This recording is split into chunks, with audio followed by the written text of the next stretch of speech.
신약성경 유다서 1장 17절로 25절 말씀. 제가 가지고 있는 성경은 397쪽에 있습니다. 제가 봉독하도록 하겠습니다. 17절입니다. 사랑하는 자들아, 너희는 우리 주 예수 그리스도의 사도들이 미리 한 말을 기억하라. 그들이 너희에게 말하기를 마지막 때에 자기의 경건하지 않은 정욕대로 행하며 조롱하는 자들이 있으리라 하였나니, 이 사람들은 분열을 일으키는 자며 육에 속한 자며 성령이 없는 자니라. 사랑하는 자들아, 너희는 너희의 지극히 거룩한 믿음 위에 자신을 세우며 성령으로 기도하며 하나님의 사랑 안에서 자신을 지키며 영생에 이르도록 우리 주 예수 그리스도의 긍휼을 기다리라. 어떤 의심하는 자들을 긍휼히 여기라. 또 어떤 자를 불에서 끌어내어 구원하라. 또 어떤 자를 그 육체로 더럽힌 옷까지도 미워하되 두려움으로 긍휼히 여기라. 능히 너희를 보호하사 거침이 없게 하시고 너희로 그 영광 앞에 흠이 없이 기쁨으로 서게 하시니, 곧 우리 구주 홀로 하나이신 하나님께 우리 주 예수 그리스도로 말미암아 영광과 위엄과 권력과 권세가 영원 전부터 이제와 영원토록 있을지어다. 아멘. 오늘은 유다서 1장 17절로 25절 말씀을 중심으로 해서 거룩한 인생 건축이라는 제목으로 함께 말씀을 나누고자 합니다. 오늘 성경을 보니까 유다는 말하기를 우리 모든 인생을 집을 짓는 건축자와 같다, 그렇게 말을 했습니다. 꼭 한 번밖에 살 수 없는 우리 인생을 살아가며 우리는 인생이라는 집 짓기를 한다는 것이죠. 오늘 본문 20절 중반에 보면 거룩한 믿음 위에 자신을 세우며 그렇게 말하고 있죠. 여기서 자신을 세운다는 말이 이 원어에는 건축한다는 그런 의미가 있는 말입니다. 그래서 이전 번역 개역 성경에는 거룩한 믿음 위에 자기를 건축하며 라는 말로 번역을 했었어요. 그래서 나는 그 번역이 좀 더 우리가 선명하게 이해하는 그런 내용 아닌가 해서 저는 이전 번역이 더 좋은 것 같아요. 아무튼 우리는 인생 건축자라는 말이잖아요. 그런데 이런 인생의 여정에서 우리가 예수 그리스도를 구주와 주님으로 만나면, 주님을 만난 모든 사람들은 반드시 인생이라는 집의 설계 변경이 이루어지게 된다는 거죠.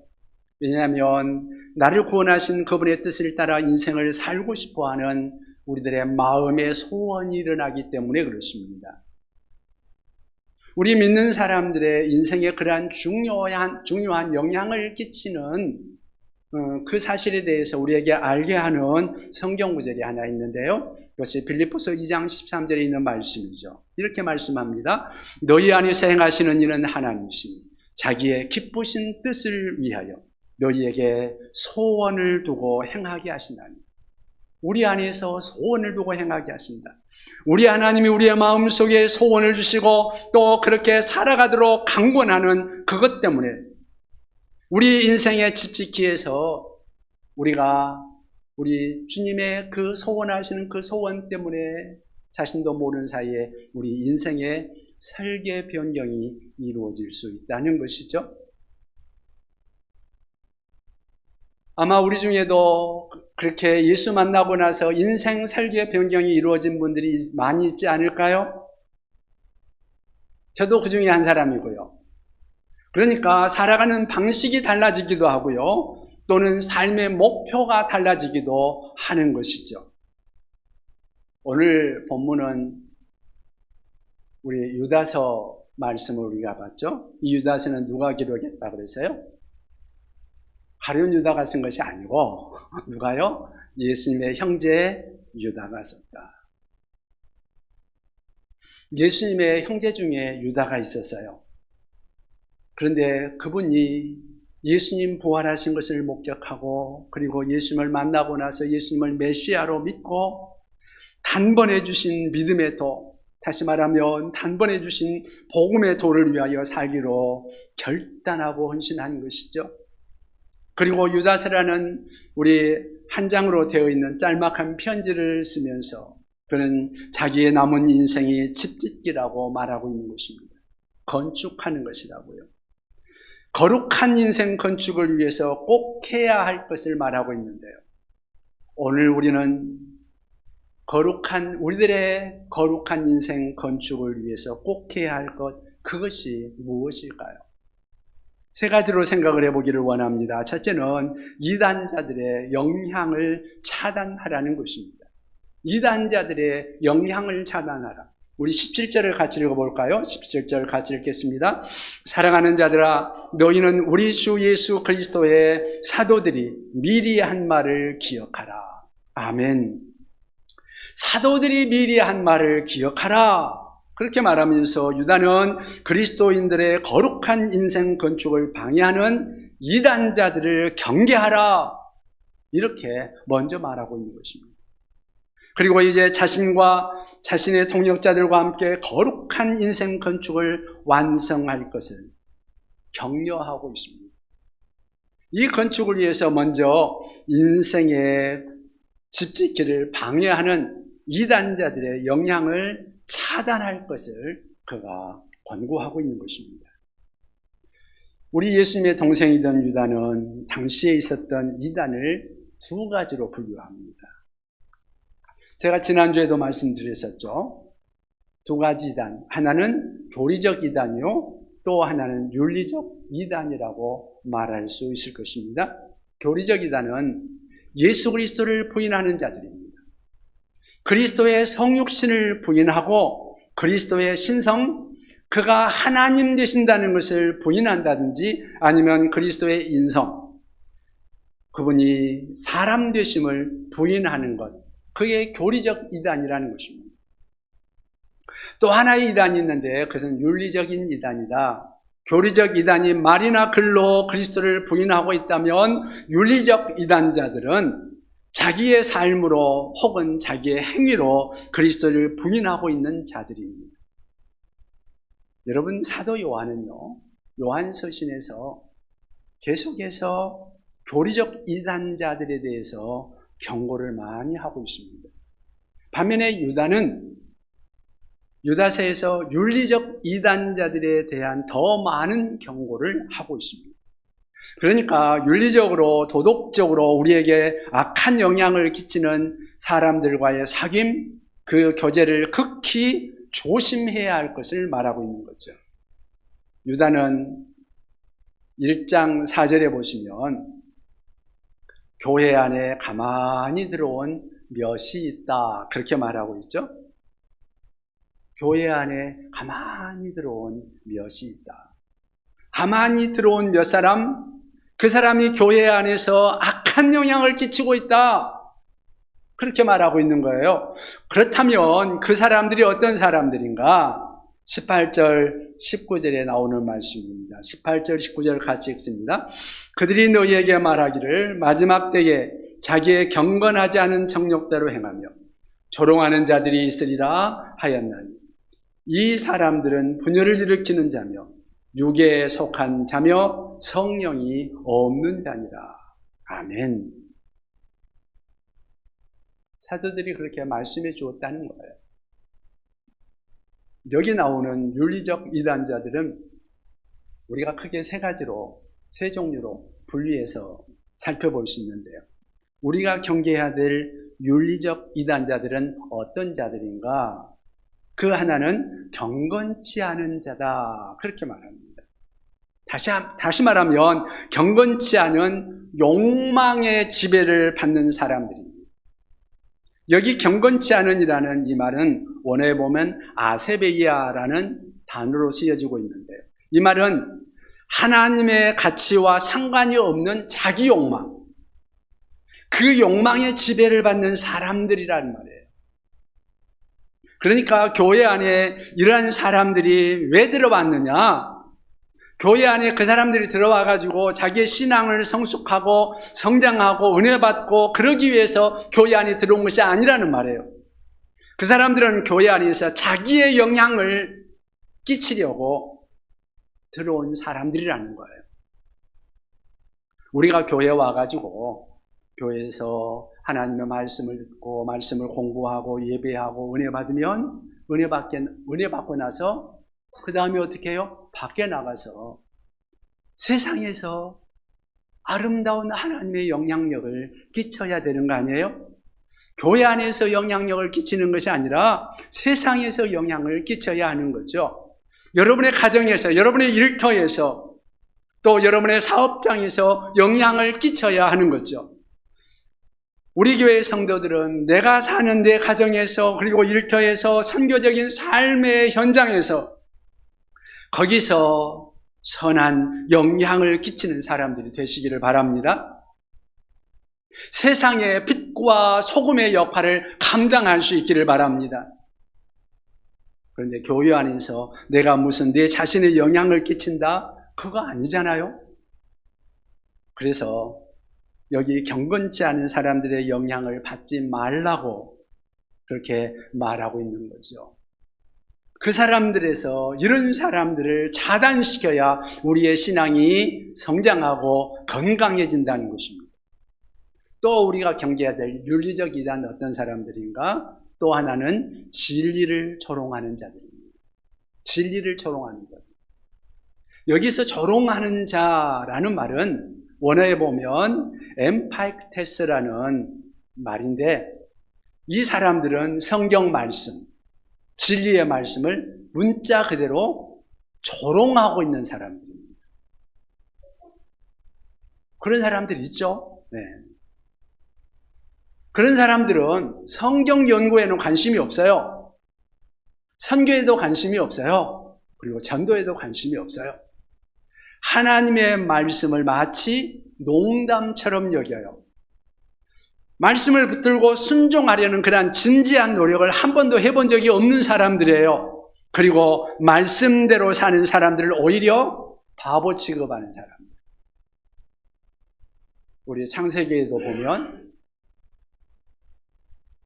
롯이 나가가지고 멸망한다 그러니까 그거를 농담으로 여겼다는 그런 기록이 나오고 있죠. 이런 사람들과의 교제를 삼가해야 합니다. 이런 사람들을 멀리해야 합니다. 그래야 내 신앙도 자란다는 것입니다. 우리가 경계해야 할 윤리적 이단 또 어떤 사람인가? 분열을 일으키는 자들이라는 거예요. 분열을 일으키는 자들. 그러니까 경건치 않은 자들, 진리를 조롱하는 자들, 또 분열을 일으키는 자들. 분열을 일으키는 자들은 어떤 사람들인가? 공동체 안에서 자꾸만 사람들을 나누는 사람들이에요. 유다는 다른 말로 이들이 육에 속한 자라고 말합니다. 영에 속한 자들의 반대죠. 육에 속한 자들이다. 그들은 성령이 없는 자들이다. 그렇게 말하고 있어요. 왜냐하면 성령은 성도들을 하나 되게 만들어요. 악령들은 사람들을 자꾸만 나눈단 말이에요. 악한 영들이, 사단이 우리 안에 들어오면 자꾸만 사람들을 분열시켜요. 교회를 분열시켜요. 에베소서 4장 3절에 보면 이런 말씀을 합니다. 평안에 매는 줄로 성령이 하나 되게 하심을 힘써 지켜라. 평안에 매는 줄로 성령이 하나 되게 하신 것을 힘써 지켜라. 성령은 하나 되게 하세요. 근데 성도들을 자꾸만 이렇게 나누는 거, 그건 성령의 사람이 아니라는 말이에요. 악령의 사람이에요. 이렇게 공동체를 분열시키는 사람들을 경계하라는 것입니다. 여러분, 우리는 모두 거룩한 인생의 건축자들입니다. 거룩한 인생 건축을 위해서 꼭 해야 할 것이 무엇인가? 첫 번째는 뭐라 그랬어요? 이단자들의 영향을 차단하고 경계하라는 거예요. 그리고 두 번째는 자신의 거룩한 인생 건축에 힘쓰라는 것입니다. 자기 자신의 거룩한 인생 건축을 힘쓰라. 경계만 할 것이 아니라, 물론 경계해야 될 것은 경계해야죠. 경계하면서 동시에 자신의 거룩한 인생 건축에 힘써야 한다는 것입니다. 어떻게 힘써야 하느냐? 본문 20절 말씀이에요. 20절 같이 읽겠습니다. 20절 같이 읽습니다. 사랑하는 자들아, 너희는 너희의 지극히 거룩한 믿음 위에 자신을 세우며 성령으로 기도하며. 아멘. 여기서 세운다라는 그 말은 원어로 에포이코도메오라는 단어인데요. 집을 쌓아 올린다, 건축한다, 그런 뜻이 있는 단어입니다. 여러분, 성경적이 아닌 사람일수록 자기 인생 건축에는 관심이 없어요. 그리고 남들에게 관심이 많아. 그래서 남의 인생을 자꾸만 헐고 비판하고 공동체를 허는 일에 열심히 있어요. 그러나 자기 인생 건축에는 관심이 없는 거예요. 자기 인생 건축을 하지 않는 사람들, 그런 사람들은 사실은 잘못된 거죠.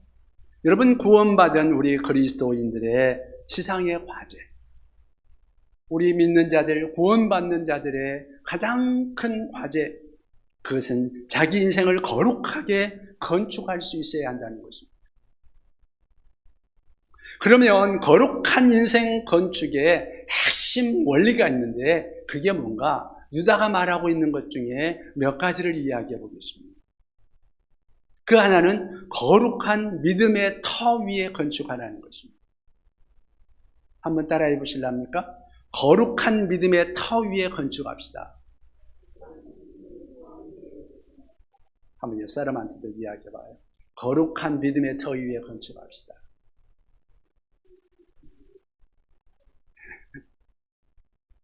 여러분, 이 거룩한 믿음의 터, 한마디로 말하면 이 터는 예수님이십니다. 예수 그리스도가 인생의 터, 기초가 되는 것입니다. 고린도전서 3장 10절 11절 말씀에 보면 이 말씀을 합니다. 내게 주신 하나님의 은혜를 따라 내가 지혜로운 건축자와 같이 터를 닦아두며 다른 이가 그 위에 세우나 그러나 각각 어떻게 그 위에 세울까를 조심하라. 이 닦아둔 것 외에 능히 다른 터를 닦아둘 자가 없으니 이 터는 곧 예수 그리스도라. 아멘. 이 터가 누구예요? 예수님, 예수 그리스도. 예수 그리스도가 터다 이 말입니다. 다른 이로서는 구원받을 수 없다. 유일한 구원의 이름, 유일한 구원자, 그리고 거룩한 구주 주님이신 예수 그리스도를 신뢰하는 그 믿음 위에 여러분과 저의 인생을 건축할 수 있기를 바랍니다. 거룩한 인생 건축의 핵심 원리, 그 다음에는 어떤 것이 있는가? 성령으로 기도하며 건축하라는 것입니다. 거룩한 믿음의 터 위에 건축하고 성령으로 기도하며 건축하라. 다시 한번 따라서 봅시다. 성령으로 기도하며 건축하십시다. 잊어버리니까 옆 사람한테도 한번 더 이야기해 보세요. 성령으로 기도하며 건축하십시다. 20절 하반절에 자기를 세우며 그렇게 말하고 있는데, 건축하며라는 말이죠. 자신을 세우면서 성령으로 기도하라고 말씀하고 있습니다. 성령으로 기도하는 것이 우리의 인생을 세우는 건축하는 방법이라는 것입니다. 우리는 매일매일 하루하루를 살아가면서 하루에도 수많은 선택들을 하잖아요. 수많은 결정을 합니다.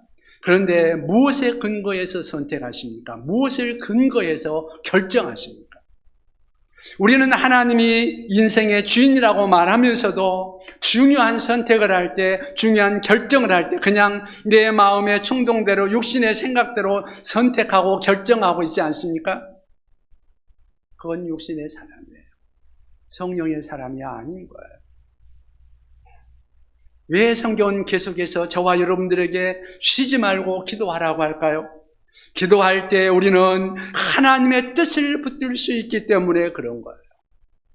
성령은 우리를 계속 이끌려고 인도하려고 하셔요. 그래서 성령의 가마를 소멸하지 말라고 성령을 따라 행하라고 말씀하십니다. 그때만 하나님의 뜻을 따라 우리가 우리의 인생을 결정하고 인생을 세워나갈 수 있기 때문에 그런 것입니다. 그렇게 성령으로 기도하며 하나님의 뜻을 따라 저와 여러분들의 인생을 건축할 수 있기를 바랍니다. 여러분, 거룩한 인생 건축의 핵심 또 하나 더 이야기한다면 하나님의 사랑으로 건축하라는 것입니다. 하나님의 사랑으로 건축하라. 이것도 한번 따라해 볼까요? 하나님의 사랑으로 건축합시다. 예, 하나님의 사랑. 21절 말씀 같이 한번 읽어볼까요? 21절 같이. 하나님의 사랑 안에서 자신을 지키며 영생에 이르도록 우리 주 예수 그리스도의 긍휼을 기다리라. 아멘. 여기 강조된 두 단어가 나오는데 하나는 사랑이요, 하나는 긍휼입니다. 유다는 우리 모두는 하나님의 사랑 그리고 그 긍휼 없이는 우리의 인생을 건축할 수 없다고 말합니다. 우리 인생에서 무엇보다 필요한 것, 그것은 하나님의 사랑이요, 긍휼이라고, 예수 그리스도의 긍휼이라고 말합니다. 우리 기독교 역사에서 중요한 기도 중에 하나가 있는데, 물론 제일 중요한 것은 주기도문이죠. 그런데 많은 분들이 했던 기도 중에 예수 기도라는 것이 있는데 아주 간단한 기도입니다. 무슨 내용인가 하면 하나님의 아들 주 예수 그리스도시여 죄인 된 저를 불쌍히 여겨주소서 하는 기도입니다. 이거 짧은 기도예요. 그 전부라고 해요. 하나님의 아들 예수 그리스도시여 죄인 된 저를 불쌍히 여겨주소서. 이 짧은 기도인데 많은 분들이 계속해서 이 기도를 반복하고 반복해서 기도했다고 해요. 우리도 한번 따라서 해볼까요? 오늘 따라서 하는 게 너무 많네. 예, 그래도 따라서 해보십시다. 하나님의 아들 주 예수 그리스도시여 저를 불쌍히 여겨주소서. 여러분들도 우리 주님의 도우심이 필요할 때 그 기도를 해보시기 바랍니다. 여러분, 우리는 하나님의 사랑, 하나님의 긍휼 없이는 우리의 인생을 살 수 없는 존재들이에요. 우리가 주 앞에 서는 그날까지 하나님의 사랑과 긍휼으로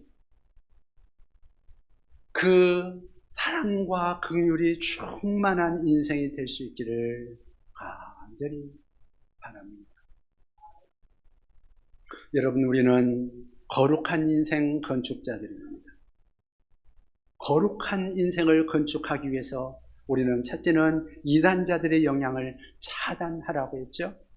두 번째는 자기 자신의 거룩한 인생 건축에 힘쓰라고 말씀드렸습니다. 세 번째는 지킬 것을 지켜야 한다는 것입니다. 지킬 것을 지켜야 한다. 하나님의 사랑, 예수 그리스도의 긍휼, 우리에게 임할 때 우리가 그걸 가지고 지켜야 할 것이 있다. 뭐냐?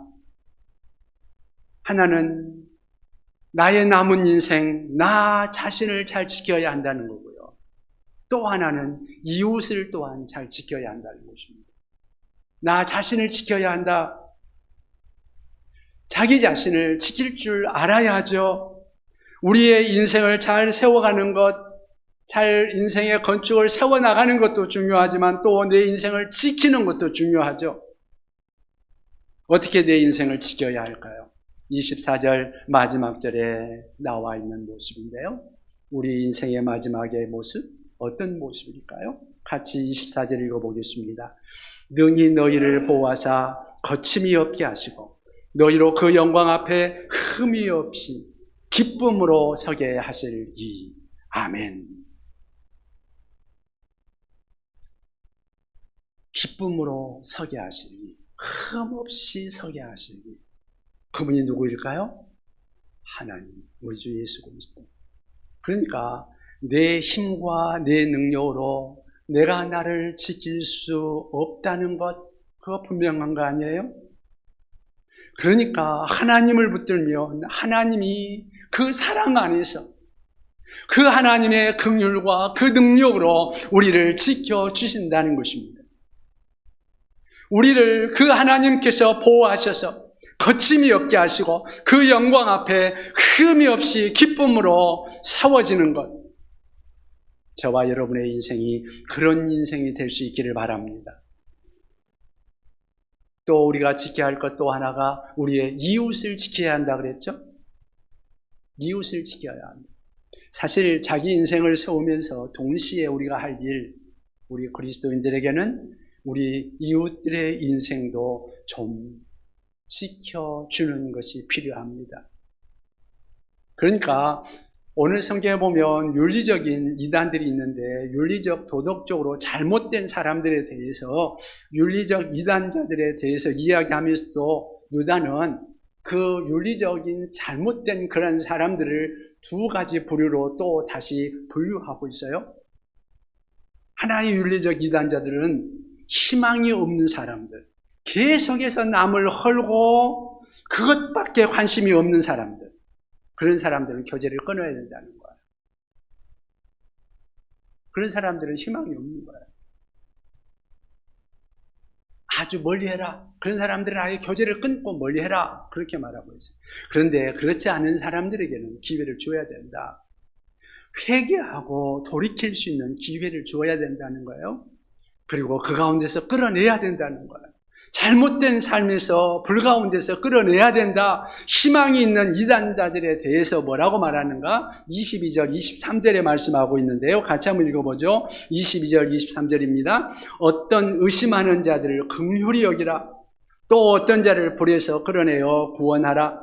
또 어떤 자를 그 육체로 더럽힌 옷까지도 미워하되 두려움으로 긍휼히 여기라.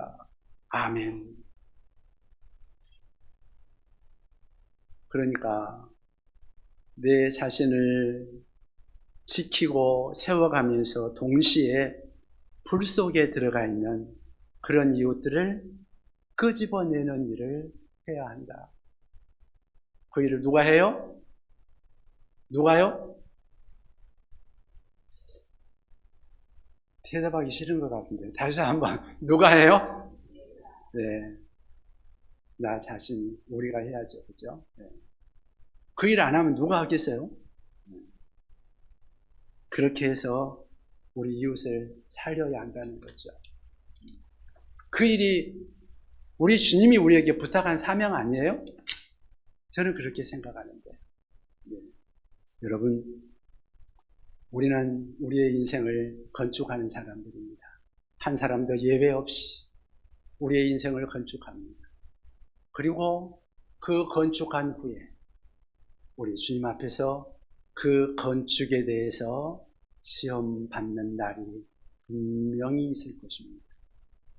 여러분들은 아름다운 건축을 하기를 바랍니다. 불타 없어져 버릴 건축하지 않기를 바랍니다. 우리 주님 앞에 아름다운 건축, 거룩한 건축을 해서 주님 앞에서 정말 여러분들의 인생이 어떤 인생이 되어야 할 것인지 여러분 생각하며 건축할 수 있기를 바랍니다. 우리의 남은 인생 어떻게 살아야 할까요? 우리의 인생이 그분의 영광을 드러내고 그분의 아름다움을 드러내는 후회 없는 거룩한 인생 건축이 될 수 있기를 우리 주님 예수 그리스도의 이름으로 축원합니다. 기도하십시다. 오늘 말씀을 생각하면서 우리 함께 기도하십시다.